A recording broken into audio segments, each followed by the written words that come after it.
Hey, Assalamualaikum. Dah ready ke belum nak belajar tu? Belum? Sekarang kita kena start daripada awal sebab masa sangat suntuk. Jadi, macam mana kita nak tahu cara kita belajar ni betul ke tak? Mari kita dengarkan tips-tips daripada pelajar cemerlang SPM 2024. Let's go! Tips dari saya kalau nak okey dalam SPM, yang penting sekali korang dengar cakap cikgu korang. Cikgu korang bagi kerja sekolah, korang siapkan. Cikgu korang bagi suruh buat modul, korang habiskan je modul tu. Sebab biasanya modul dengan soalan cikgu korang bagi ni, insya-Allah keluar ke SPM.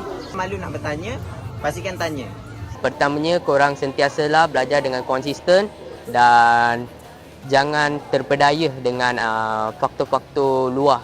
Kena berusaha rajin dalam buat siapkan kerja. Tips tak ada sangatlah, tapi yang penting hormat ibu bapa, hormat cikgu. Banyakkan buat paper kertas ujian lah. Kena buat solat fardu 5 tu, insya-Allah kena buat. Solat taubat, solat hajat tu buatlah juga, kan? Kita minta lebih sikit, insya-Allah dapat. Lepas tu jangan tinggal solat, usaha lebih. Saya untuk belajar, saya akan ulang kaji pada hujung minggu dan melakukan semua latihan yang diberi cikgu lah. Lagi kena buat study lah. Walaupun seorang-seorang sekalipun, tapi kita tak kena study juga. Tak kisahlah last minute ke, dari awal ke, tapi suggestion dia dari awal lah supaya prepare lah kan. Study jangan lupa, walaupun last minute selagi tak masuk day 1, sempat. Saya, korang kena selalu teruskan semangat, jangan putus asa. Lepas tu solat jangan tinggal, doa jangan tinggal. Terima kasih. Jadi tips saya, teruskan usaha, jangan putus asa. Dia banyak usaha baru dapat cemerlang ya. Itulah, jangan skip kelas tambahan. Selalu pergi kelas tambahan. Ingat? Okay.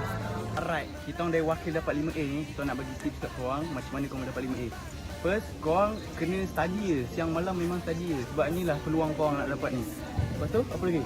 Okey, korang kena korbankan masa korang fokus untuk belajar, dengar apa yang cikgu cakap.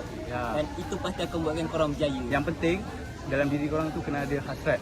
Korang kena believe yang korang tu boleh pergi jauh. Betul tak? Hey, dah dengarkan tips daripada diorang semua? Jadi kita jadikanlah benda tu sebagai iktibar dan pengajaran untuk kita untuk berjaya macam mereka pada satu hari nanti. Sekian daripada saya, Nur Faisal dari TVPSS.